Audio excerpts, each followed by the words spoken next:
Voilà, on va commencer. Et puis, je pense que les autres vont nous rejoindre. Mais en même temps, c'est vrai que c'est tellement passionnant et intéressant de pouvoir se rencontrer, discuter, échanger. Et je crois que c'est vraiment le but de cette journée. Alors, on va continuer avec la dernière table ronde, la table ronde numéro 3. Au début de la journée, on a vu les questions comment collecter de l'argent, comment par des moyens humains, par des moyens financiers, comment restaurer son patrimoine. Maintenant, on aborde la dernière partie, comment animer son patrimoine. Alors, vous savez tous organiser des concerts, je crois que vous l'avez tous fait, mais l'idée, c'est un peu de vous donner d'autres idées qui pourraient être plus originales pour animer son patrimoine. Nous avons beaucoup d'intervenants, donc on va commencer par Florence Auvinet de la Bibliothèque départementale de Pré, qui va nous parler de patrimoine et lecture autour de la poésie et du conte. Bonjour. Alors, je vais lancer déjà. Alors, je travaille donc à la bibliothèque du Calvados, qui est un service du conseil départemental. C'est une bibliothèque qui, en fait, travaille en réseau avec les bibliothèques, avec à peu près 110 bibliothèques du département. Ce sont donc nos partenaires privilégiés. Nos missions principales sont le développement de la lecture publique sur tout le territoire du Calvados. Et pour cela, nous avons diverses missions. Les principales sont l'apport de collections dans ces bibliothèques. Une mission de formation aussi. Nous travaillons avec beaucoup de bénévoles et salariés également un petit peu. Et on propose chaque année des journées de formation à Ranville, à la bibliothèque du Calvados. On a également un rôle de conseil et d'aide technique à la construction et la rénovation de bibliothèques. Et enfin, nous travaillons avec les bibliothèques sur l'action culturelle. Et c'est principalement sur cet axe que moi je travaille. Donc, patrimoine et lecture, quand Anne-Cécile m'a proposé cette intervention, je me suis dit, waouh, qu'est-ce que je vais pouvoir dire. Bon, en fait, on a peu l'occasion de travailler ensemble, mais c'est peut-être aujourd'hui le moment de s'y mettre et puis d'envisager dans l'avenir des projets. Parce que forcément, travailler ensemble, ça nous permettra de croiser, accroître les publics. Nous avons, nous, déjà, évidemment, des usagers dans les bibliothèques. Vous, j'imagine aussi du public qui viennent visiter les lieux dont vous occupez. Et il y a également tout un public qu'on ne touche pas forcément, ni vous ni nous, et qu'on peut amener par ces projets croisés à toucher. Évidemment, faire connaître le patrimoine local. Donc, les bibliothèques sûrement peuvent jouer un rôle pour vous aider à mettre ça en place. Mutualiser les moyens, on en a parlé tout à l'heure. Forcément, travailler ensemble, ça permet de réunir, de croiser des moyens humains, techniques et aussi financiers. C'est pas négligeable.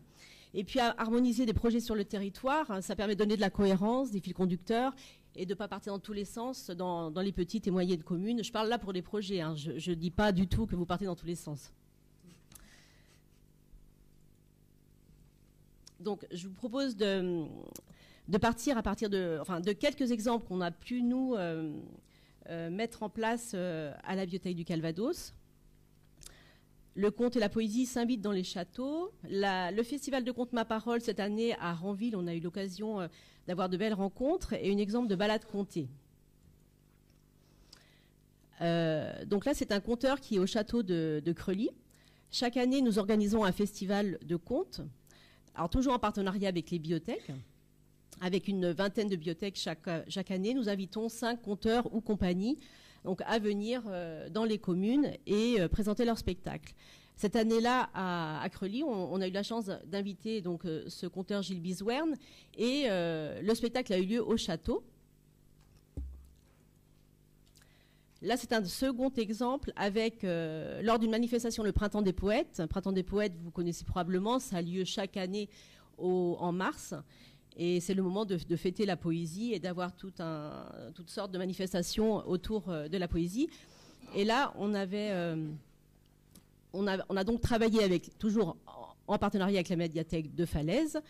Et cette fois-ci, en plus avec le château Guillaume le Conquérant à Falaise, sur un spectacle qui se passait en 3 parties. Et du coup, c'était vraiment l'idéal de se retrouver dans ce magnifique lieu, parce que le spectacle, donc, qui avait 3 axes, ce château nous a permis d'être dans 3 pièces, 3 lieux différents, et du coup d'organiser une itinérance dans différentes pièces du château.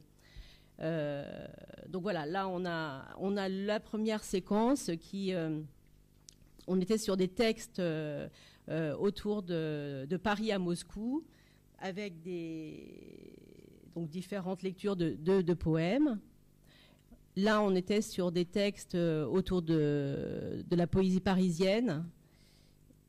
Et là, des textes autour de la Méditerranée avec Kateb Yassine, Nazik Hikmet, etc. Enfin, tout ça pour vous dire que chaque lieu était une ambiance donnée. On avait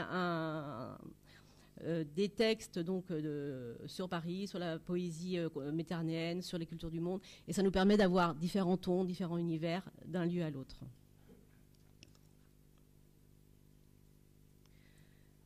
Alors, cette année, lors du festival Ma Parole, donc, nous fêtions les 10 ans et c'était l'occasion de faire des choses un peu différentes. On a eu la chance d'être accueillis à Merville-Franceville sur un projet qui s'appelait Itinérance. 5 lieux, donc une soirée dans 5 lieux avec un petit train touristique qui amenait les spectateurs d'un lieu à l'autre. Là, nous sommes sur la première étape, donc des conteurs qui comptent et qui jouent de la musique donc devant la mer. Là, on est à la Redoute. Je pense que vous avez dû évoquer ce lieu ce matin. On a eu la chance donc d'y rentrer et là aussi d'écouter 2 conteurs. Alors, troisième étape devant le port. J'ai sauté la 4e et là on est pour le final de la soirée au musée de la batterie, toujours à Merville-Franceville.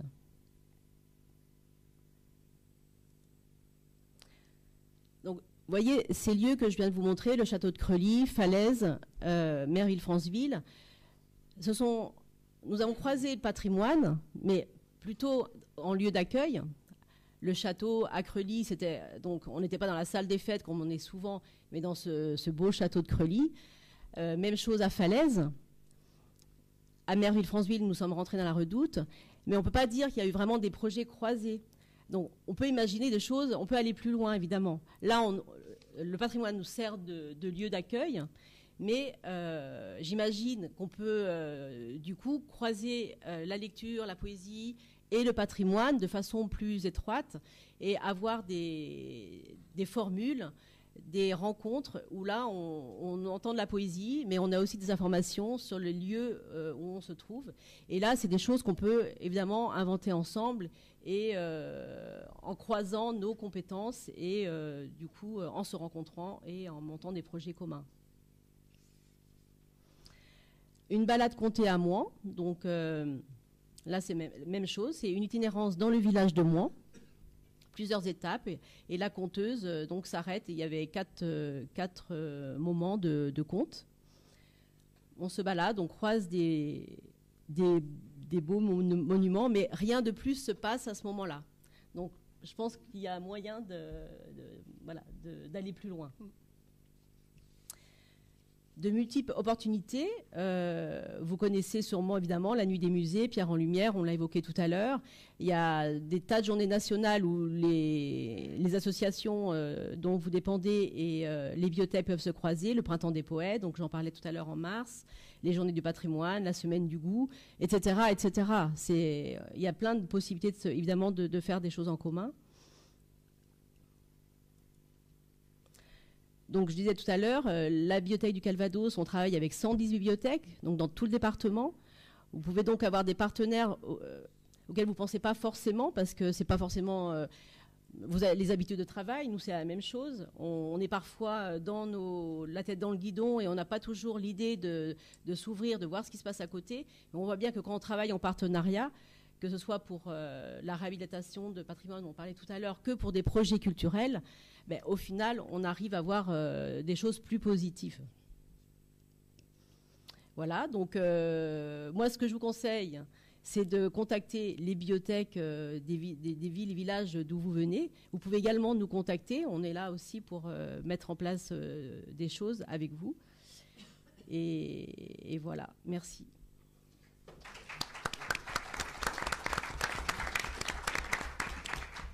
Merci beaucoup Florence. Vous avez entendu, vous avez plus de 110 partenaires pour vous. Et que d'ouverture. Alors maintenant, on va continuer à découvrir un peu d'autres projets d'animation avec Christian Nice, qui est président de l'association de développement territorial local du Bessin, et qui va nous parler de l'exemple de Mon village se raconte, un exemple de patrimoine et témoignage vivant, et aussi du petit patrimoine rural et des savoir-faire.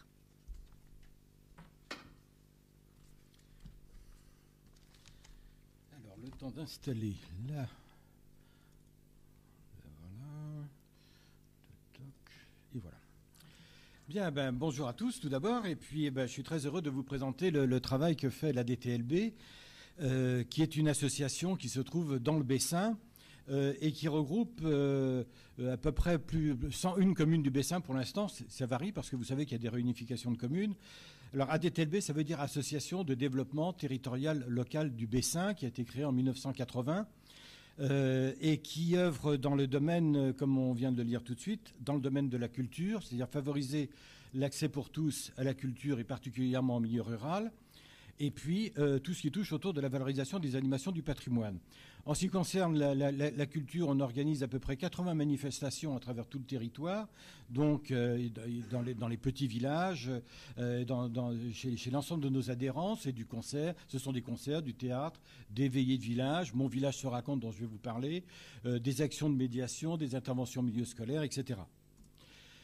L'autre grande mission, donc, c'est valoriser et animer le patrimoine sous ses différentes formes, le patrimoine architectural, le patrimoine paysager, les savoir-faire et, chose importante également, la collecte de la mémoire orale. J'aurai l'occasion de vous en reparler tout à l'heure. Et puis la troisième mission, c'est d'apporter également conseil et assistance aux porteurs de projets qui peuvent être les collectivités, c'est-à-dire nos communes ou communautés de communes membres, des associations, des privés. Alors dans le cadre justement, dans ce cadre, la DTLB a initié 3 actions parmi beaucoup d'autres, mais on m'a demandé de parler plus particulièrement de ces 3 actions, dont Mon village se raconte, la valorisation du petit patrimoine rural et la valorisation des savoir-faire. Alors Mon village se raconte, c'est quoi? C'est en fait, au cours d'une après-midi, une balade découverte à travers le village en compagnie de ses habitants. Alors c'est quelque chose d'un petit peu particulier parce que c'est vraiment fait par les habitants. Ce sont les habitants qui racontent leur village, comment on y vivait autrefois, comment on y vit aujourd'hui. C'est-à-dire c'est vraiment le partage d'un vécu. Donc il y a toute une préparation en amont qui est assez longue parce qu'il faut identifier les personnes qui peuvent parler de leur village. Il faut trouver des documents, il faut fouiller un petit peu dans la mémoire de chacun, dans les mémoires des mairies. On indique également aux personnes avec lesquelles on travaille où on peut trouver des archives. Et voilà, donc ça se passe sur une après-midi complète et on parcourt le village, comme par exemple ici, vous avez une photo du manoir de Mondeville à Crépon. Vous avez ici une ferme avec, vous voyez, une petite fille de fermière qui encore emmenait son lait dans ces belles cruches en cuivre. Voilà, c'est vraiment le Mon village se raconte, c'est avant tout, comme je le disais, le partage d'un vécu. C'est pas du tout fait avec des guides professionnels. Chacun le raconte de sa façon, comme il l'entend, et c'est vraiment une rencontre et un partage. Et puis à partir de cela, on s'est dit c'est quand même dommage parce qu'on a fait un gros boulot, mais ça dure qu'une seule après-midi. Donc on s'est dit il faut fixer cette mémoire, d'où l'implantation de panneaux d'interprétation que nous avons fait comme celui que vous avez devant les yeux, à Romanche par exemple, c'est le panneau numéro 4, et vous pouvez voir, alors c'est inspiré justement de ce qu'on a collecté pendant ces Mon Village, c'est réalisé en français, en anglais, en braille, c'est pour ça que vous le voyez à gauche avec un dessin très simple pour qu'un aveugle puisse facilement le toucher. Et puis il y a un petit jeu de questions-réponses. On pose une question sur un panneau, on donne la réponse sur le panneau suivant, ce qui permet de faire tout un petit circuit de découverte dans le village. Donc voilà l'exemple d'Aromanche. Et puis sur l'autre panneau, vous avez la réponse de la question 3, de la question 4 que vous trouvez sur le panneau numéro 5. Donc voilà, si vous voulez, le Mon Village se raconte. On raconte l'histoire du village et on en a fait également un produit touristique, puisque à la fois ça intéresse les habitants, c'est une façon pour les habitants de s'approprier, notamment les nouveaux habitants, de s'approprier leur village, de le découvrir, et puis également pour les touristes, de découvrir notre région. Autre action que nous avons entreprise autour de la valorisation du petit patrimoine rural. Alors, c'est venu à partir d'une idée qui a surgi lorsque nous avons travaillé avec la communauté de communes de Rival dans le cadre de son projet culturel territorial. On a réalisé l'inventaire du petit patrimoine rural. C'est notre assistante, notre chargée de mission, Mathilde Sérix, qui a fait un énorme travail. C'est un gros pavé qui fait plus de 400 pages, uniquement sur une petite communauté de communes comme Rival. Donc, on identifie les chapelles, les croix de chemin, les monuments funéraires, les lavoirs, fours à pain, colombiers, moulins, pressoirs, etc., etc. Et ce travail s'est poursuivi. Et ça, c'est très important parce qu'il ne s'agit pas de rester puis de se faire plaisir en faisant un petit bouquin, enfin un gros bouquin, répertoriant ce patrimoine. Il faut le faire vivre, il faut faire des choses autour de ça, il faut l'exploiter. Et donc, ça s'est poursuivi déjà par la collecte de la mémoire orale. C'est qu'autour de ce patrimoine, il y a eu quantité de choses que les anciens avaient à raconter. Et donc, on s'est rapproché de l'association Lalour, qui nous a fait un très très bon travail à ce niveau-là, qui s'est concrétisé d'ailleurs par la présentation de ce travail au cours d'une soirée qui s'est faite à Creully et qui a permis de retracer à la fois cette mémoire, mais également des chansons qui ont été collectées auprès des anciens. Donc voilà la couverture de l'inventaire. Voici quelques photos de cet inventaire. C'est quelques photos parmi d'autres de cet inventaire du petit patrimoine. Et puis l'idée, c'est aussi d'aller plus loin. C'est que pourquoi on fait ça? Encore une fois, c'est pas pour se faire plaisir. C'est d'abord pour sensibiliser les élus et les habitants sur la richesse de ce petit patrimoine qui est considérable et qu'on ne soupçonne pas toujours. Montrer la nécessité de sauvegarder ce petit patrimoine et de l'entretenir. Et c'est pas des grosses actions. Alors souvent, ça fait peur aux élus. On se dit oh là là, mon Dieu, on s'engage dans des trucs qui vont nous coûter des fortunes, surtout en ce moment. Non, c'est pas des grosses choses. Et ça peut faire l'objet de chantiers de jeunes. On en a parlé ce matin ou de réinsertion, par exemple. Alors, j'ai parlé de la collecte de la mémoire orale, et puis, il faut animer ce petit patrimoine. Alors, on a déjà développé des animations, comme par exemple des veillées de village, qu'on appelle, c'est-à-dire une soirée très conviviale, soit autour de chanteurs ou de conteurs. On en a parlé un petit peu. D'ailleurs, il faudra qu'on se rapproche, parce que je suis sûr qu'on aurait des très bonnes idées à faire ensemble pour développer ces veillées. Et donc, c'est une façon de faire vivre ce petit patrimoine.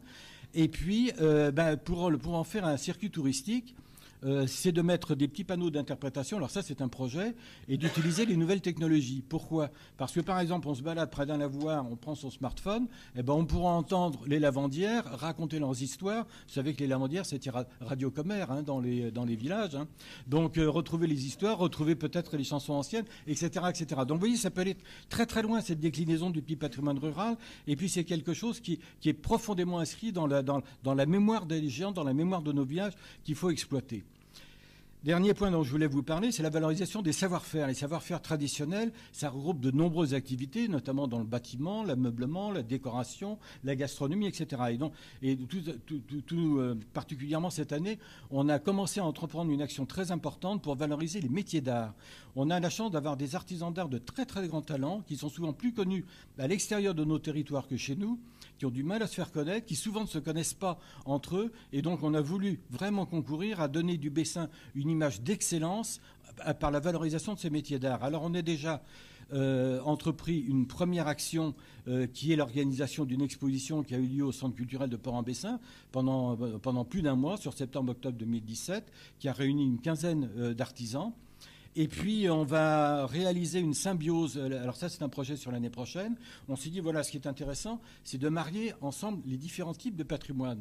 Donc, on va réaliser dans une des fermes, des plus belles fermes manoirs du Bessin. Vous savez que les fermes manoirs, c'est un patrimoine emblématique du Bessin. Dans une des plus belles fermes manoirs du Bessin, qui va être le manoir des Crémelles à Monceau-en-Bessin, on va organiser une exposition sur un week-end prolongé d'artisans d'art. Et puis, on va également faire venir des musiciens qui vont interpréter, qui vont jouer plusieurs concerts pendant cette période, et qui notamment vont montrer le rapport, par exemple, entre le bois et la musique. Le bois, par exemple, sur un violon ou sur une harpe ou sur une guitare, il a une fonction très précise. Eh bien, on va le montrer en même temps qu'on va montrer comment tout ça se façonne grâce à nos artisans d'art. D'où la symbiose qui est intéressante à pratiquer.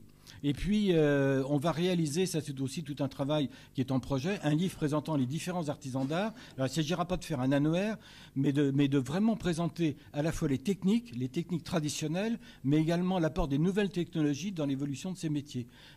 Ça sera donc vraiment un livre, j'allais presque dire, d'histoire de cette technologie, en même temps qu'on présentera les différents artisans, les différents métiers sur notre territoire. On interviendra également avec les artisans dans les établissements scolaires. C'est important pour essayer de susciter des vocations auprès des jeunes qui ne connaissent bien souvent pas du tout ce type de filière. Et puis, on permettra également aux artisans de mieux se connaître et de mettre en place des actions de groupe, des actions en réseau. On a vu qu'après cette première exposition, ils étaient très ouverts à cette démarche et donc on souhaite aller plus loin. Voilà quelques photos de ces artisans, de l'exposition qu'on avait faite à Port-en-Bessin. Voilà, Jacques Andéol qui est en train qui est un marketeur, qui est en train de faire une démonstration.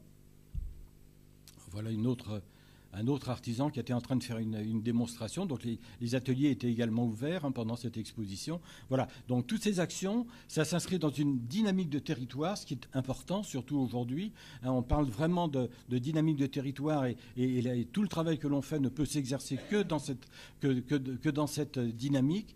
Un travail en réseau que la DTLB s'attache à développer avec ses différents partenaires. Voilà.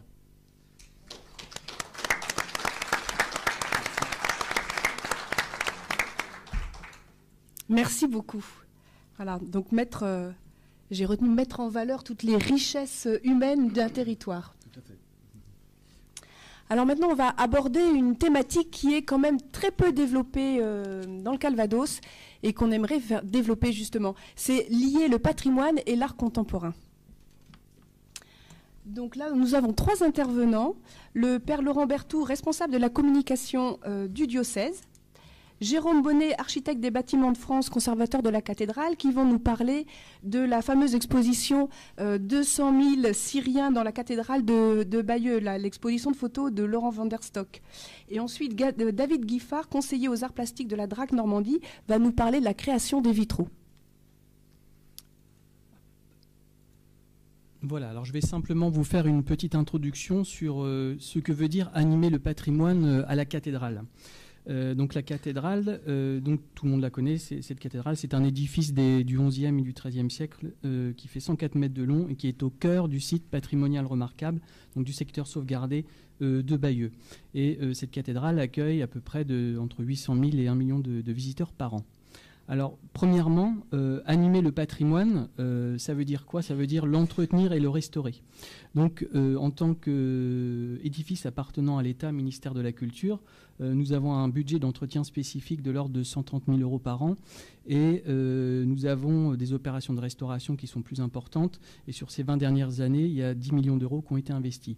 Alors, ça veut dire quoi? Ça veut dire que tout ce travail d'entretien et de restauration, ça fait vivre des entreprises, ça permet de faire des opérations de pédagogie et de valorisation pour expliquer les métiers et les différents savoir-faire. Donc ça, c'est une première manière pour animer le patrimoine.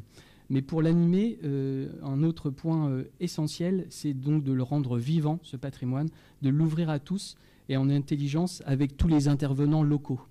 Donc on a fait un travail vraiment important avec tous ces intervenants. Alors je vais les citer. Donc on a travaillé par exemple avec l'Office de tourisme intercommunal, ce qui permet de faire visiter le trésor et la salle du chapitre à des groupes en français et en anglais. On a travaillé avec la ville de Bayeux et le musée Baron Gérard pour les activités scolaires. Donc énormément de classes, y compris britanniques, viennent visiter la cathédrale, avec l'association des Amis de la cathédrale qui gère notamment les journées du patrimoine et l'été les visites conférences des parties hautes, donc des visites insolites, décalées, qui permettent de toucher un autre public, mais aussi la bibliothèque du chapitre, ça permet d'aborder des thèmes par rapport au patrimoine des livres, mais également la paroisse. Donc le choix a été fait conjointement d'ouvrir par exemple tous les jours de l'été jusqu'à 22h30, ce qui permet de toucher encore une fois un autre type de public, un autre type de personnes qui se baladent localement, et en proposant par exemple cette année le jeudi des soirées dédiées aux enfants avec un jeu découverte qui a très bien fonctionné. Donc on a des animations traditionnelles comme des expositions. Donc cette année nous avons accueilli une exposition donc, de la route des abbayes normandes justement, des concerts, on en avait plus d'une dizaine. Il y a des opérations beaucoup plus importantes comme la publication dans la prestigieuse collection La Nuée Bleue, où c'est une véritable bible sur la cathédrale qui a été publiée. Donc il y a eu un travail énorme aussi de valorisation et de communication par rapport à tout ça. Nous avons des rendez-vous réguliers comme la Nuit des cathédrales en début du mois de mai. Donc de 16h à minuit, toutes les demi-heures, on propose une activité différente, que ce soit de la musique, une découverte d'un lieu insolite, une visite commentée. Voilà. Et donc ça, c'est une fois par an. Nous avons eu un partenariat très important également avec, encore une fois, l'Office du tourisme et la ville par rapport au rendez-vous Bienvenue à la cathédrale. Donc rendez-vous à la cathédrale l'été avec les projections lumineuses sur l'Arbre de la Liberté et l'hiver avec la cathédrale de Guillaume. Donc ça a commencé samedi dernier avec la projection de la tapisserie à l'intérieur même de la cathédrale dans son écrin d'origine. Et parmi tous ces événements, eh bien, il y en a eu un notamment en 2014 que le père Laurent Berthoud va vous présenter. C'était l'exposition sur les 200 000 Syriens dans le cadre des reporters de guerre. Alors je vous ai fait une grande liste comme ça, mais vous voyez en fait ce qui fonctionne bien au final, c'est que tout ça puisse se coordonner et de proposer vraiment une ouverture maximum du lieu.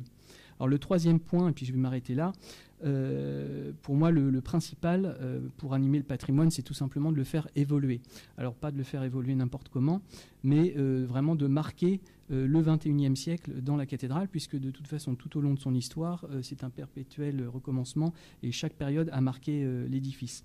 Donc on a eu un exemple également en 2014 avec la création de la cloche de la paix et de la liberté et la cloche de l'espérance, puisqu'il y a eu un travail sur la cloche que vous avez aperçu tout à l'heure, avec un artiste de la Manche qui a fait tout un travail de design et de conception de dessin et de symbolique sur cet élément-là.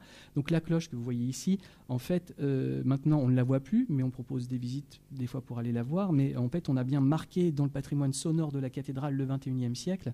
Et là, par rapport aux travaux qui sont projetés dans les bras sud du transept et dans le bras nord, eh bien il y a toute une réflexion qui est née sur la volonté de travailler sur les vitraux.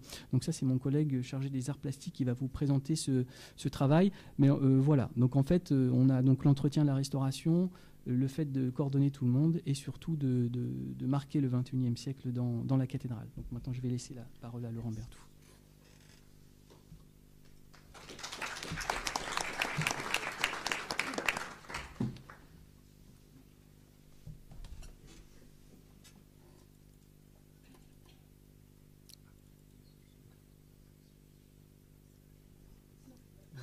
C'est pas celui-là. Escape Game, oui. Oh, pardon, oui, j'avais envie de jouer. Ça doit être, ça doit être ça. Alors.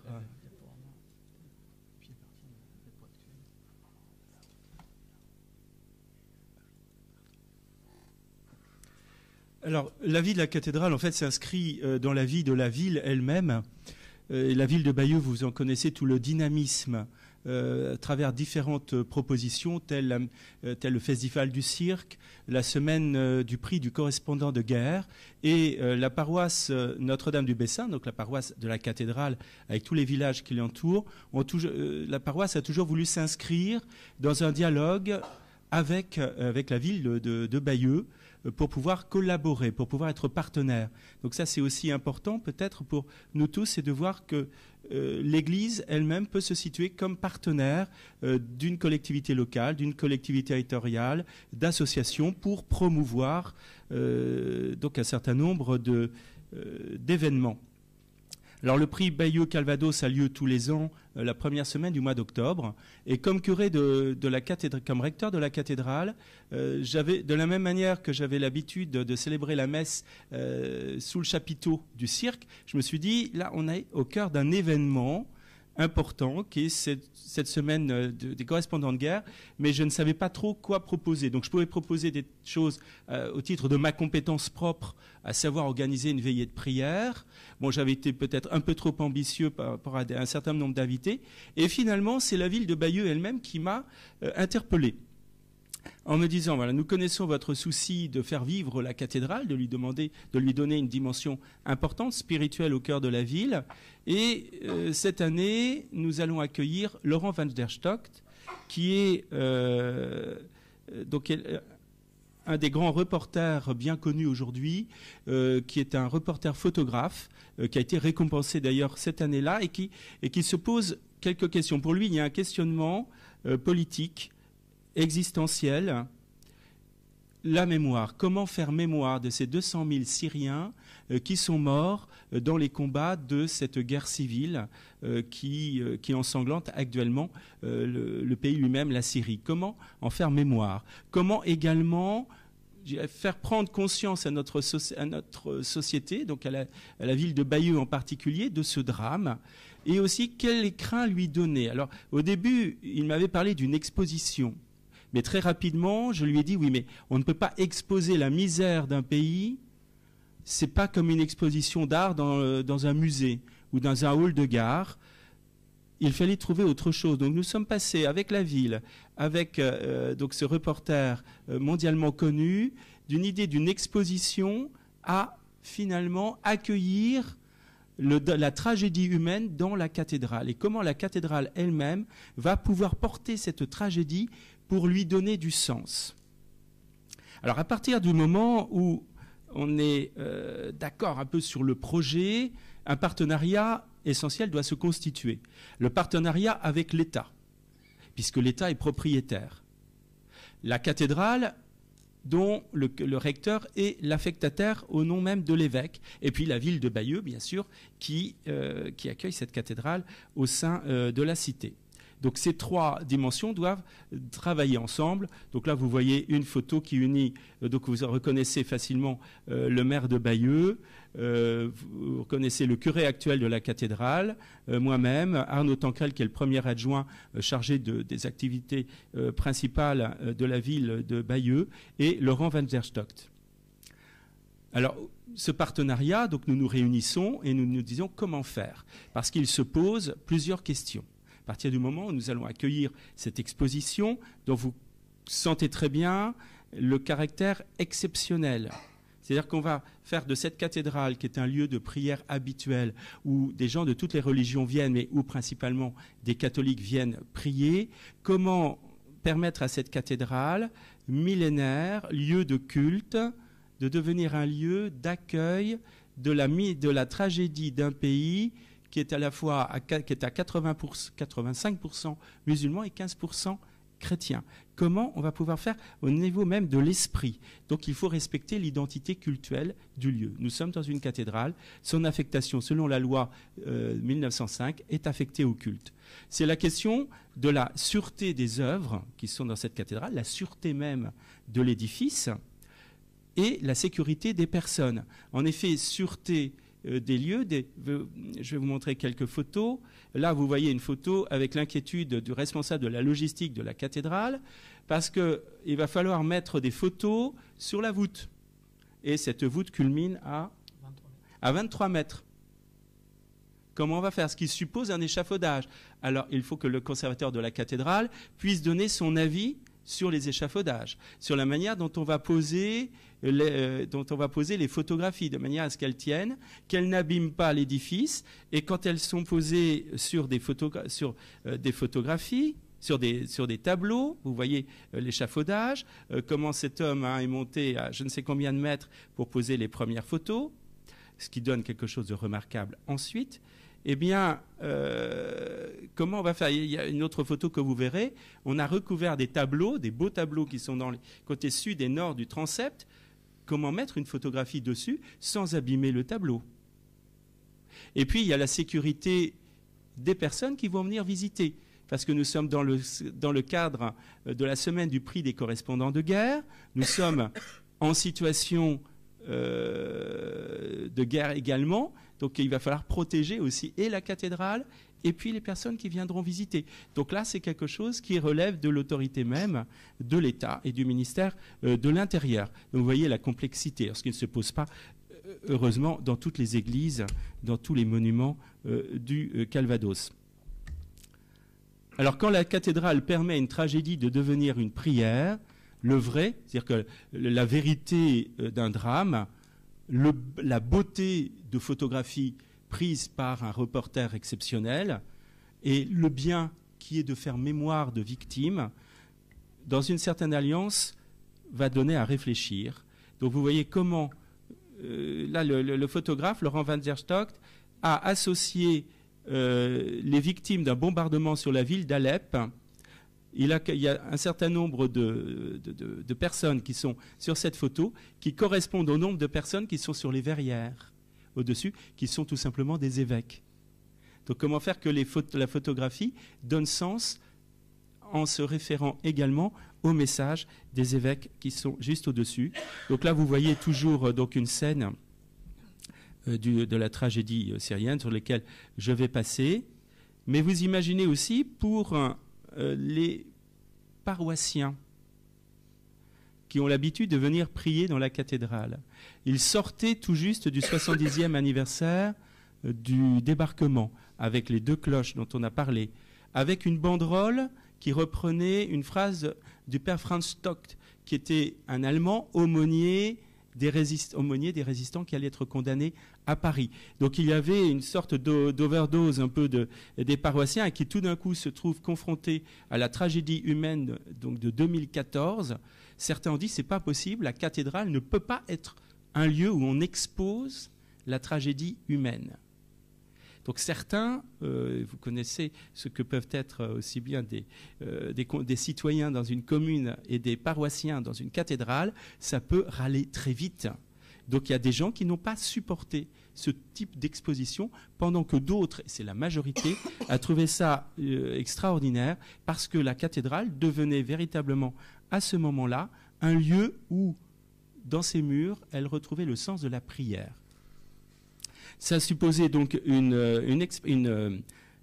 vernissage, alors j'allais dire de l'exposition, mais on n'est pas dans un vernissage, on n'est pas dans une exposition, on est dans une rencontre. Et sur cette photo, elle est sympathique parce que vous y reconnaîtrez évidemment le maire, l'affectataire, le conservateur de la cathédrale ne doit pas être très loin, et il y a un couple musulman. Et où ce jeune musulman est en fait celui qui portait l'appareil photo et qui était un peu le guide et l'interprète de Laurent van der Stock. Et lui, en tant que musulman, s'est alors adressé à tous les gens qui étaient là, donc aussi bien des athées qui étaient venus pour l'événement que pour des catholiques tout à fait distingués. Et donc, il y a eu à ce moment-là une véritable rencontre entre des cultures très différentes, et c'est cette rencontre qui a produit du sens. Monsieur et Madame Follet, alors je ne sais pas si vous avez le souvenir de ce couple, qu'avec James Follet, donc, qui est un Américain, avec son épouse, et ils ont un fils qui est un grand journaliste, et qui est mort, voilà, vous allez peut-être les reconnaître, qui est mort donc assassiné par Daesh, je crois, ou par les troupes de Bachar al-Assad, je ne sais plus. Et donc vous voyez ce couple d'Américains qui était revenu à Bayeux, donc qui porte la mémoire du débarquement et qui porte dans sa chair la mort de leur fils, dans une tragédie. Alors, à ce moment-là, donc on n'est plus, je dirais, dans l'esthétique, on n'est plus dans la recherche de l'accueil possible d'une exposition, je garde quand même le mot. Ce sont des gens qui vont venir témoigner de leur recherche spirituelle au cœur de cette exposition. Et à ce moment-là, c'est toute une question de déontologie. Est-ce que dans le cœur même de la cathédrale, on peut organiser une conférence de presse? C'est-à-dire que, vous voyez comment la cathédrale, a tout d'un coup, à cause d'un certain nombre d'événements, et puis de l'audace d'un certain nombre de personnes, va être juste sur des lignes de crête. Jusqu'où peut-on aller dans un édifice affecté au culte? Aussi bien dans une présentation de photos d'une tragédie humaine qui touche des gens extrêmement différents, que l'accueil d'un couple médiatisé au niveau mondial parce que ce couple vient de perdre son fils. Donc j'avais accepté. Ensuite, de par mes fonctions, je rencontre régulièrement des journalistes, et en particulier France 3, et la rédacteur en chef de France 3, la rédactrice en chef adjointe, m'a dit qu'elle avait été choquée parce que j'avais accepté. Parce que pour elle, ça ne se faisait pas. Mais bon, je l'avais fait et ça avait produit quelque chose, je dirais, très intéressant, qui a permis vraiment de donner une grande dimension à cela. Et donc là, vous voyez, dans une chapelle. le même couple qui est interviewé. La cathédrale est affectée au culte, donc vous envoyez une affectation particulière pendant une semaine pour répondre à la demande d'une ville, pour répondre à la requête spirituelle, politique, événementielle d'un reporter de guerre, et finalement comment la cathédrale elle-même va organiser une veillée de prière pour justement, cette fois-ci avec sa qualité propre, avec sa fonction propre, donner un sens à tout cela. Et donc la cathédrale, à ce moment-là, est bien un lieu qui contribue à construire une rencontre entre l'humanité et Dieu, non pas entre l'humanité choisie, c'est-à-dire où on aurait choisi uniquement des catholiques pour prier dans leur église principale, dans leur église mère, mais des gens en quête spirituelle, aussi bien des catholiques que des protestants, et un imam musulman est même venu. Ce qui donne ceci dans une photo, dans un espace particulièrement recueilli dans le cœur de la cathédrale. Donc, pour résumer, ce qui est important, vous voyez, c'est que dans un événement de cet ordre-là, c'est toujours tenir en compte qu'il y a 3 partenaires essentiels, soit l'État ou la collectivité territoriale, une mairie, l'affectataire, bien sûr, et puis une association, de manière à travailler ensemble. Et cela est tout à fait possible, et cela produit du sens à partir du moment où chacun se situe bien dans le domaine de responsabilité qui est le sien, et dans un esprit de dialogue. Merci pour votre attention.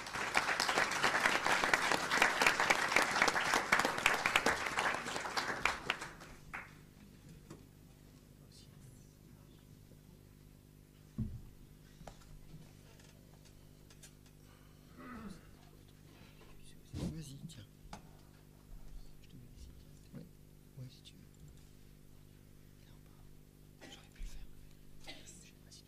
J'aurais pu le faire.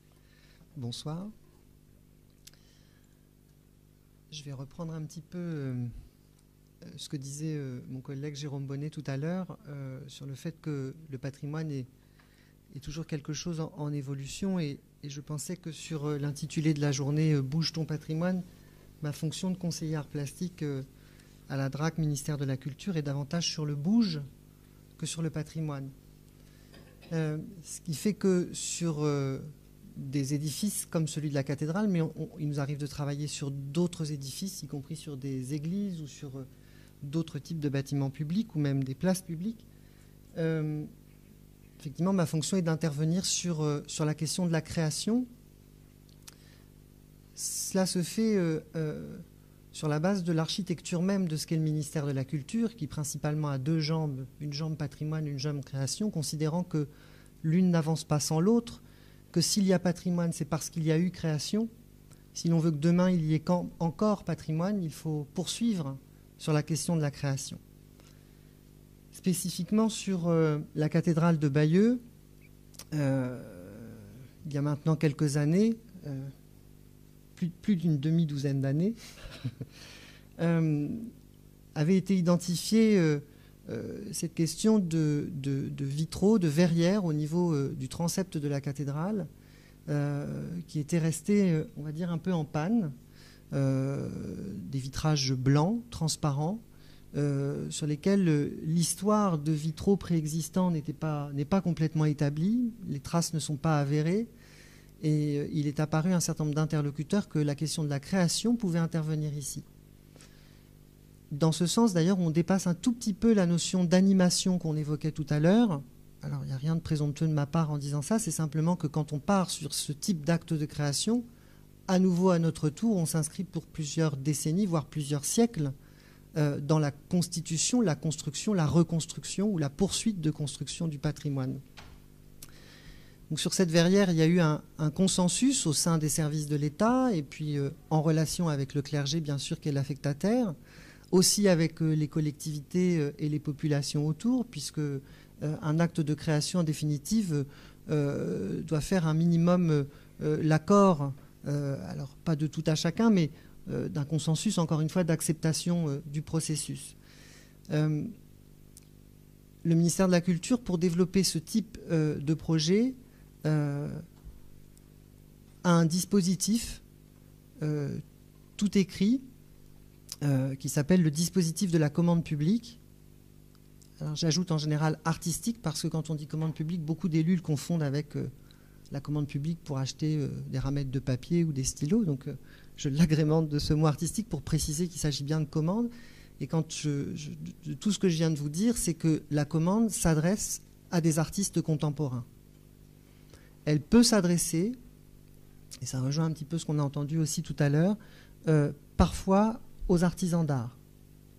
Elle peut s'adresser aussi à des duos, artistes contemporains, artisans d'art. On compose par rapport à ça un programme. Et quand je parlais du consensus d'un projet comme celui-là, ça veut dire qu'en fait, notre premier travail est d'associer toutes les parties prenantes pour s'entendre sur ce qu'on veut définir ensemble comme un projet possible. Je me souviens très bien d'une toute première discussion avant même d'avoir un grand groupe, un grand aéropage sur ce projet-là, d'une toute première discussion avec le père Berthoud, où on avait tous les deux le nez en l'air dans le transept, à regarder la question de la lumière, la question de ces verrières blanches, la question de l'iconographie des autres vitraux dans le reste de la cathédrale et de ce qui pourrait advenir à cet endroit si on passait une commande. C'est-à-dire, passant commande, qu'est-ce qu'on commande? Pour déterminer en définitive à qui on peut la passer, cette commande. Là, en l'occurrence, sur ce projet-là, attendez, je passe à quelques images quand même. Sur ce projet-là, de grandes verrières blanches, disais-je. Est-ce qu'on va avoir quelques images de préexistants? Je ne suis pas sûr. On va avoir une série de... On ne va pas avoir d'images tellement préexistantes, mais quand vous retournerez à la cathédrale, vous allez forcément les reconnaître. Dans le transept, ce sont de grandes baies, voilà, on les a un petit peu sur... elles doivent être quelque part dans la version Internet que je suis en train de vous présenter, mais elles sont aussi sur cette version papier. C'est la même chose, ce que je suis en train de vous diffuser. En fait, on a ces grandes verrières blanches et on a conçu, encore une fois, quand je dis on a conçu, ça part d'une première discussion, mais ensuite on est une vingtaine de personnes autour de la table, entre des conservateurs, les affectataires, des services de l'État, des inspecteurs du ministère de la Culture, tant du côté patrimoine que du côté création. Et en fait, on a tous, on s'est mis d'accord sur le fait que cette lumière blanche qui était là depuis 40 ans au cœur de la cathédrale, on en avait un petit peu pris l'habitude et que aujourd'hui de revenir à une lumière très tamisée à l'intérieur de cette cathédrale par des vitraux très colorés serait probablement perturbante pour nous tous. De surcroît, de cette lumière blanche, évoquant le fait que la cathédrale est affectée à la paix, enfin est dédiée à la paix depuis la fin de la Deuxième Guerre mondiale, il y avait entre cette pureté d'une lumière naturelle et ce thème de la paix, probablement des choses à développer. Sur cette base-là, on a ouvert une consultation au niveau international par la diffusion d'un cahier des charges, d'un appel à projet, sur lequel on a reçu près d'une centaine de candidatures. Sur cette centaine de candidatures, on en a retenu quelques-unes qui nous semblaient intéressantes dans les formes de travail. Donc là, je ne vous présente que la lauréate, Véronique Joumard, qui nous a semblé intéressante parce que c'est quelqu'un qui travaille depuis 30 ans sur les phénomènes de la lumière.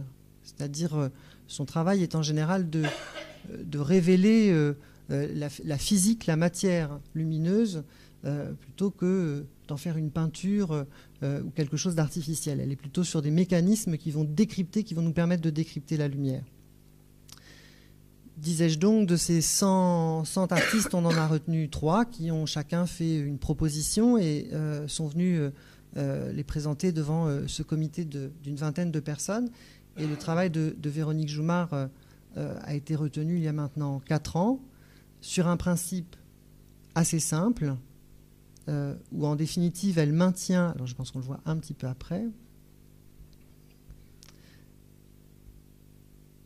on va y arriver, hein. Il faut que je retrouve l'ordre des images sur le site internet. Mais évidemment, je ne les retrouve pas. En fait, elle maintient la question de la blancheur la plupart des baies restent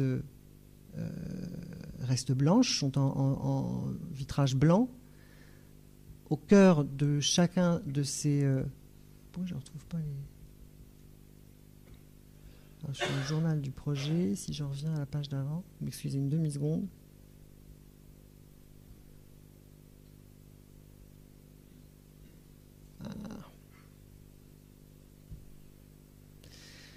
Elle maintient en fait le vitrage blanc, disais-je, à la croisée de chaque fenêtre, elle y place un prisme.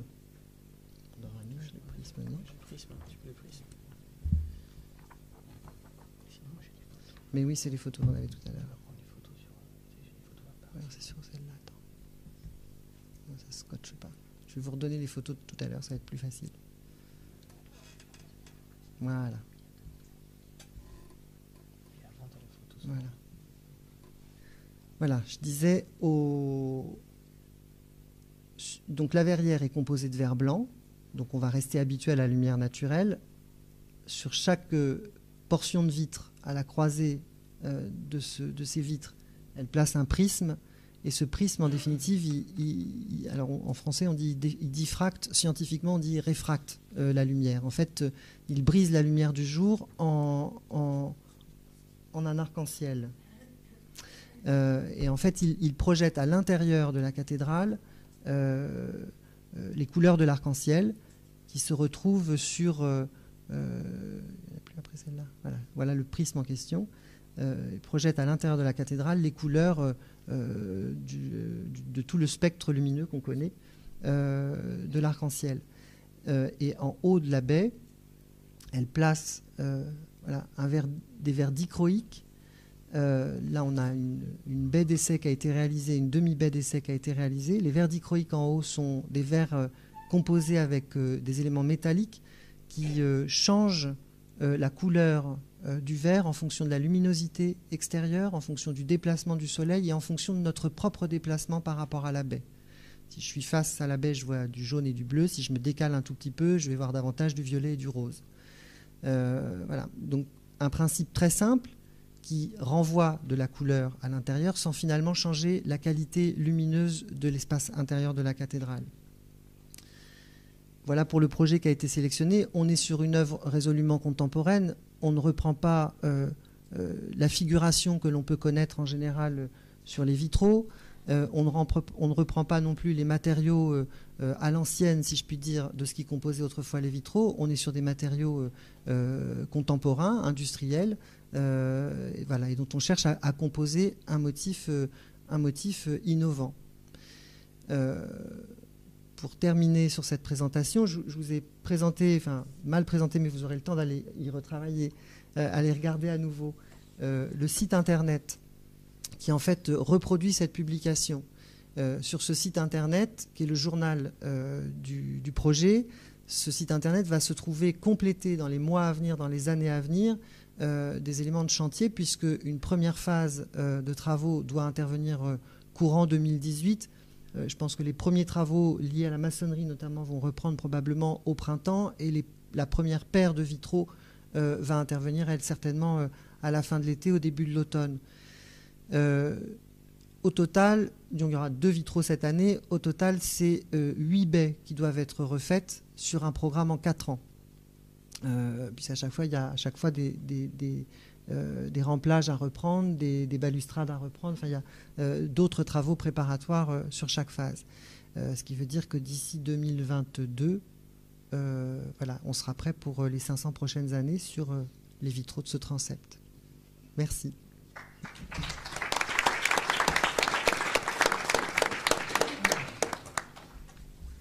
Merci beaucoup. La société Brencan, si vous voulez bien venir. Faire un peu de place. Alors peut-être que vous n'avez pas encore pratiqué l'escape game, mais je suis sûre que vous avez déjà joué au Cluedo. Voilà. Alors l'escape game, c'est un Cluedo géant. Comment animer son patrimoine par le jeu ?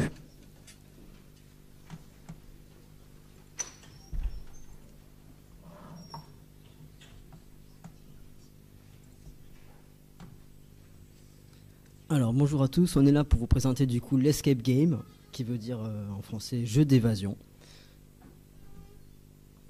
Alors, on va vous présenter du coup la présentation du concept en général, ensuite les escape games qui ont été faits dans les lieux culturels et insolites, et à la fin, comment organiser un escape game. Donc le concept d'un escape game, alors ça va être, là je fais une généralité, donc c'est pour adresser à un groupe de joueurs de 2 à 6 joueurs. Le but c'est de réussir à s'échapper d'une pièce, et pour ça vous avez 60 minutes. Alors qu'est-ce qu'il faut faire pour réussir? Il faut chercher des indices qui sont cachés un petit peu partout dans la pièce, les combiner entre eux pour avancer et réussir à sortir de la salle. Donc souvent l'étape finale c'est de trouver une clé ou un code pour sortir de la pièce dans laquelle vous êtes enfermé. Donc là on peut par exemple illustrer, on a apporté, on va dire, une petite énigme, mais vous n'avez pas forcément eu le temps de voir tout à l'heure. Donc on avait une petite boîte avec à l'intérieur ce qu'on appelle un cryptex, qu'on a pu voir dans le film Da Vinci Code, d'ailleurs il y a un cryptex, dans lequel il faut rentrer des lettres pour l'ouvrir, et à côté on a un petit coffre avec un cadenas où il faut trouver 4 chiffres pour l'ouvrir. Donc là on a un premier indice, on a 4 symboles qui représentent des pyramides. Donc avec ces 4 symboles, vous devez trouver les 4 chiffres qui ouvrent le cadenas du coffre. Donc si on ouvre le cadenas du coffre, à l'intérieur de celui-ci, on va continuer à trouver des indices et des objets qui vont nous aider à avancer. Donc là, c'est vraiment pour vous illustrer ce qu'on peut faire dans une salle. Donc là, on trouve une lampe. Donc c'est une lampe UV. Donc on va chercher un petit peu partout, on va fouiller pour essayer de trouver encore un indice. Et si on regarde dans le fond du coffre, il y a noté verrou. Et donc ça nous fait les lettres qui vont nous permettre en fait d'ouvrir le cryptex. Et donc sûrement, à l'intérieur du cryptex, il y aura la clé pour sortir. Voilà, là c'est bon, c'est résumé. En principe, c'est beaucoup plus long. Les objets sont bien dissimulés, sont bien cachés. Donc voilà, donc c'est un jeu où on peut avoir plusieurs thèmes et plusieurs ambiances. Ça peut être historique, ça peut être dans l'exploration, uniquement enquête, ou dans la sensation. Pour les âges, au départ, quand le jeu a été créé, on s'est dit, bon, c'est pour les 25-40 ans. Mais en fait, depuis qu'on a ouvert, en fait, il n'y a pas d'âge. Voilà, c'est à partir de 10 ans, 80 plus. On a beaucoup d'entreprises qui viennent jouer. On a beaucoup de familles aussi le dimanche qui viennent jouer. Donc vraiment, ça s'adresse à tout le monde. Il n'y a pas besoin d'avoir de compétences particulières. Il n'y a pas besoin d'avoir il n'y a pas d'épreuves physiques. C'est vraiment pour tout le monde. Donc les prix moyens, il faut compter de 15 à 30 euros par personne selon le nombre de personnes que vous êtes dans le groupe. Forcément, si plus vous êtes nombreux et à diviser, ça fait moins onéreux. Donc au niveau de l'historique, comment c'est venu? En fait, c'est inspiré à la base des jeux vidéo d'aventure qu'on appelle point and click. Donc là, je vous ai mis des images. Donc vous voyez en haut à droite, vous avez le jeu vidéo.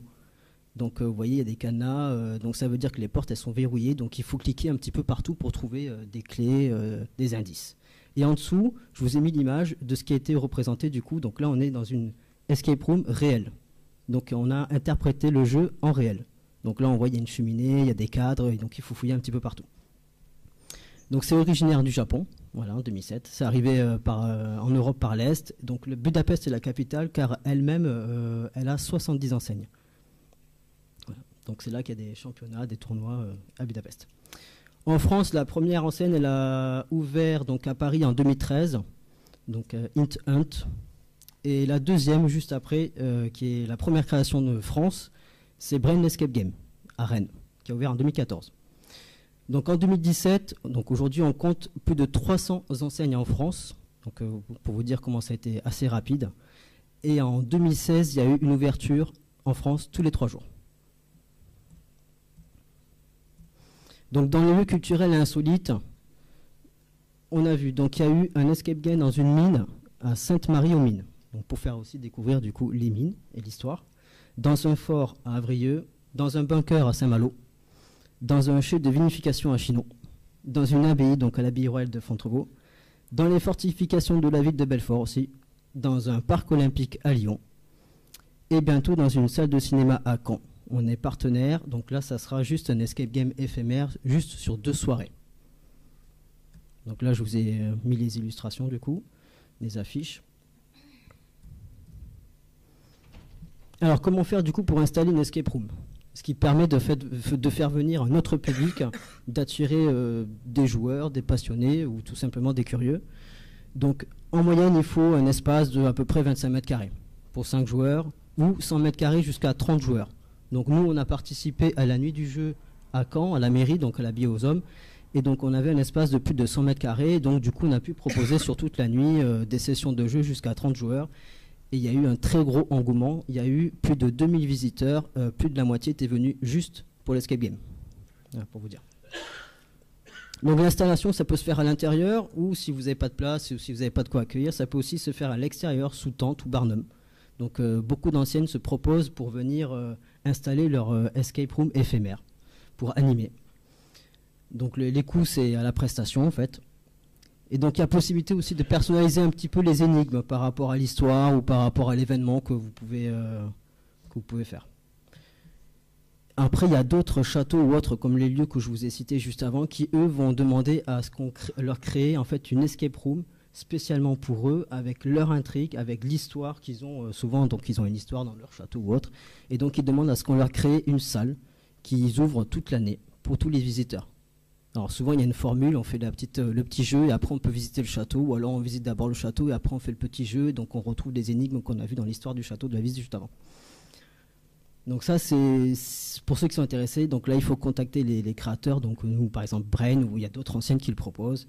Après c'est un projet de longue haleine forcément sur plusieurs mois, mais il faut savoir que donc ça si ça intéresse les gens, donc ça c'est possible. Donc c'est possible, alors soit vous avez la solution clé en main, ou dans ce cas-là, à l'issue du projet, tout peut être installé jusqu'au décor, au mécanisme automatique, la formation, tout. Ou sinon vous avez aussi d'autres alternatives, comme des escape rooms amovibles ou éphémères, comme nous on a fait par exemple à la nuit du jeu, avec un scénario qui était déjà existant. Ou sinon on a autre chose aussi, on a ce qu'on appelle escape box. Donc ça peut être juste un meuble ou une boîte, voilà, dans laquelle on retrouve tout ce qu'il y a dans une escape room. Donc ça peut être des cadenas, des coffres, des indices à trouver avec des jeux de lumière, de la manipulation, qui peut permettre de faire découvrir un lieu ou un point de l'histoire ou une légende. Donc cette boîte, elle peut se jouer, ça peut être 15 à 45 minutes selon les demandes. Et donc comme je disais juste avant, donc Brain Escape Game, on va parler de nous parce que forcément on est là. Donc c'est 3 créateurs. Donc c'est la première création française en 2014. Donc il y a 3 antennes, donc Rennes la première, ensuite Lannion et Caen. Bientôt au Fort-de-France et l'autre ville, je ne vais pas la prononcer parce que je ne vais pas y arriver. Donc je vous laisse la lire. Donc il y a 5 scénarios qui ont été créés. Donc les scénarios, ça va être toute une histoire dans une pièce. Donc à Caen, on a 2 de ces scénarios. Mais au total, ils ont créé 6 scénarios pour d'autres enseignes. Donc, c'est des créateurs. Donc, on a participé à une nuit du jeu, comme je disais avant. Et on est partenaire avec le cinéma Le Luxe à Caen, qui vont justement créer un escape game éphémère avec 2 jeunes qui sont en service civique. Et on a participé aussi à des festivals pour faire découvrir du coup la petite escape box. Donc là, je vous ai mis quelques images de ce qui a été créé par Brain.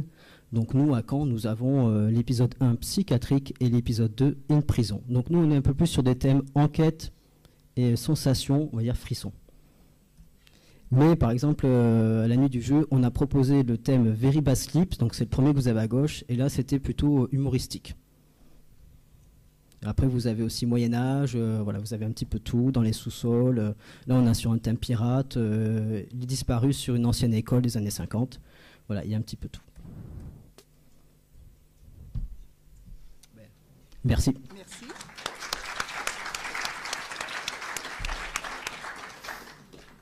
Alors, ce que vous ne savez pas, c'est que vous ne sortirez pas cette salle tant que vous n'aurez pas résolu l'énigme dans la boîte. Vous avez 2 heures. Donc, on a terminé cette journée très riche. Vous avez dans vos pochettes un questionnaire, une enquête de satisfaction. Alors, pour nous, c'est important parce que déjà, on aimerait savoir si vous avez envie ou pas de renouveler cette opération et s'il y a des thématiques qui n'ont pas été abordées et que vous souhaitez aborder. Ou en développer quelques-unes qui ont été juste... Voilà. Donc, merci de le remplir. Pendant que vous le remplissez, eh bien, je vous propose de passer au micro baladeur pour les questions. S'il y en a. S'il y en a.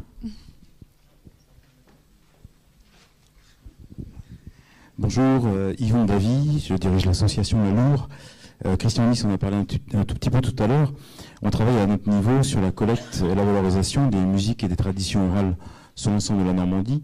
Et ça renvoie à un sujet qui a finalement été assez peu abordé, qui est celle du patrimoine immatériel, du patrimoine culturel immatériel, qui a fait l'objet d'une convention de l'UNESCO en 2003, qui a été ratifiée par l'UNESCO, votée par l'UNESCO et ratifiée par la France en 2006, et qui fait que, en France, normalement aujourd'hui, on a un souci aussi de préservation du patrimoine immatériel, et ce que nous on s'efforce de faire depuis un certain nombre d'années, et qui renvoie aussi à tous les projets qu'on a pu entendre depuis ce matin, c'est-à-dire que l'on soit dans la valorisation d'un patrimoine monumental, église, château ou autre, ou de plus petits patrimoines bâtis par exemple, comme ce qu'a évoqué Christian Nice sur les lavoirs et autres, on oublie souvent la mémoire des habitants eux-mêmes. Or, les lieux ils sont pas créés, ils sont pas tout seuls, ils sont pas tout seuls au milieu de la nature. Il y a aussi les habitants, et la mémoire des habitants est un aspect aussi fondamental à prendre en compte, et qui peut être aussi objet de sauvegarde, dans la mesure où parfois on a des savoirs qui sont aussi en péril dans un premier temps, mais ça peut être aussi un objet de création aujourd'hui. Nous, c'est ce qu'on s'efforce de faire aussi autour de la musique, autour des chansons qu'on a pu recueillir, pour les faire entendre aujourd'hui. Et d'une certaine manière, on a aujourd'hui des outils qu'on a créés pour faire connaître les traditions orales de Normandie, avec notamment une base qui s'appelle la base du patrimoine oral de Normandie, qui est accessible à tous sur Internet, où il y a plein de ressources qui sont à l'écoute, disponibles pour tout le monde. Et on développe un travail avec les archives pour que justement chacune des archives départementales puisse être aussi que ces ressources qu'on a décrites soient visibles dans les portails des archives, ce qui est important pour nous. Mais il y a aussi un enjeu de création pour que aussi des musiciens d'aujourd'hui s'emparent de ces répertoires par exemple et les fassent entendre. Alors c'est vrai pour la musique, mais ça peut être vrai sur bien d'autres domaines. Donc voilà, je voulais attirer l'attention sur le fait que peut-être sur une prochaine journée, ça peut être intéressant, en tout cas s'il y a une prochaine journée, d'envisager cette diversité d'approches par rapport au patrimoine et d'intégrer cette dimension du patrimoine immatériel. Voilà.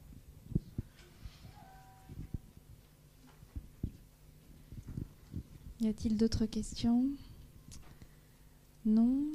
Donc je vais inviter Sylvie Jacques, conseillère départementale. Ah, il y a une dernière. Pendant que Sylvie Jacques, conseillère départementale du Calvados, référente du patrimoine, s'installe, je passe.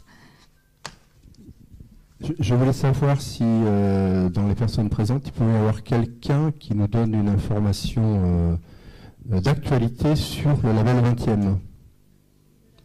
Le label 20e qui est un dispositif qui permet d'attribuer une forme de distinction à un patrimoine bâti caractéristique du XXe siècle.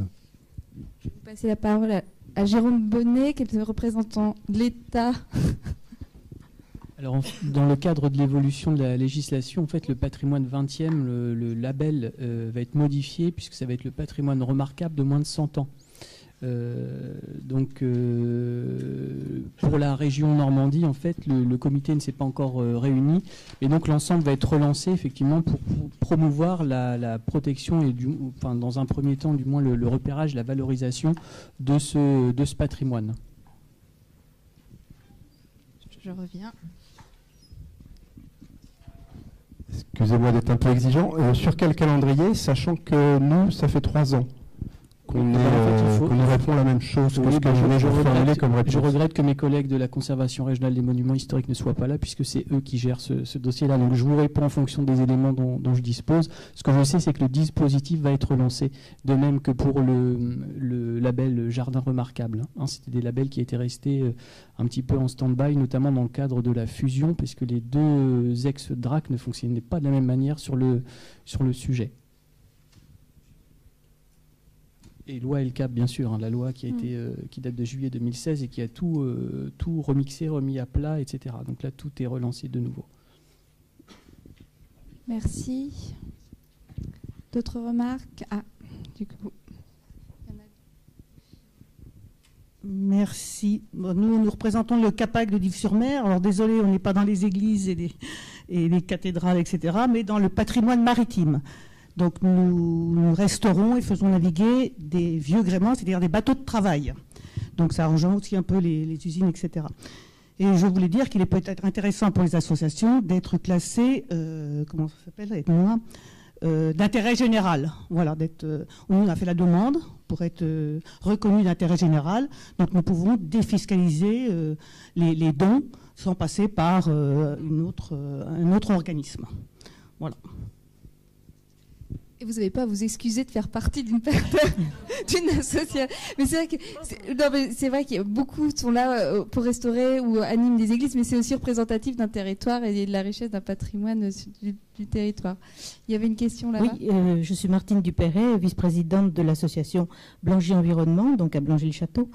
Je voudrais faire une petite suggestion que j'ai déjà faite à une personne concernant le fait de nous diffuser la liste de l'ensemble des associations. Je pense que c'est intéressant de connaître l'ensemble des profils pour pouvoir se rapprocher, créer les alliances dont on parlait tout à l'heure. Ça, c'est un premier point.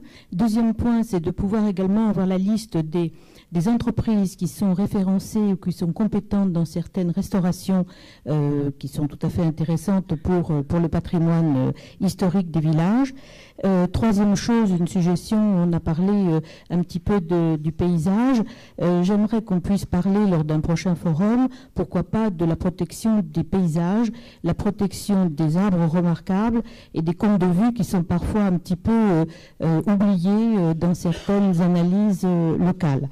Voilà, bon, ce sont des petites suggestions. Je tiens à vous remercier tous de vos interventions riches qui nous ont permis de rencontrer différentes personnes. Et la liste nous serait très, très utile pour pouvoir nous rapprocher et unir nos forces et nos idées. Voilà, merci à vous. Merci. Alors, je peux répondre partiellement à vos demandes. Concernant l'annuaire, il n'existe pas d'annuaire exhaustif des associations du patrimoine. Elle est en cours. Nous, on va vous solliciter aussi parce qu'on a cru comprendre qu'il y avait des personnes qui n'avaient pas été invitées, des associations à côté de chez vous, etc. Alors, on les a peut-être pas référencées. Donc, si vous avez été contacté et puis que l'association voisine ne l'a pas été, on vous invite à nous faire remonter les informations. Plus on aura plus vous nous ferez remonter des infos et plus notre corpus sera complet. Mais voilà, vous n'aurez jamais, notre base est loin d'être exhaustive. Concernant les artisans qui sont aptes à restaurer du patrimoine, c'est une question qui est assez délicate puisqu'on entre dans le jeu de la concurrence, etc. En tant que collectivité, on n'a pas à privilégier un artisan sur un autre. Par contre, vous avez vu ici un ensemble de partenaires qui sont capables de vous accompagner, de vous aiguiller, ou même départements de vous accompagner dans les préconisations de restauration et des exigences de restauration qui doivent être faites. On ne va pas vous flécher sur un artisan à contacter, mais bien sûr les préconisations et les exigences que le restaurateur doit pouvoir faire. Et puis pour la troisième thématique, on note ça. Et je laisse la parole à Sylvie Jacques pour conclure. Merci beaucoup, bonsoir à tous et merci d'avoir répondu aussi nombreux au premier rendez-vous de Bouge ton patrimoine. Et je trouve que c'est vraiment très rassurant pour le patrimoine du Calvados de vous voir aussi nombreux. Donc je vais être brève, car je sais que la journée a été longue et surtout qu'elle a été riche en informations et en rencontres. Et c'est peut-être là d'ailleurs le premier but de cette manifestation, se rencontrer, échanger, se mettre en réseau, s'encourager, avoir une réflexion commune, sortir de l'isolement.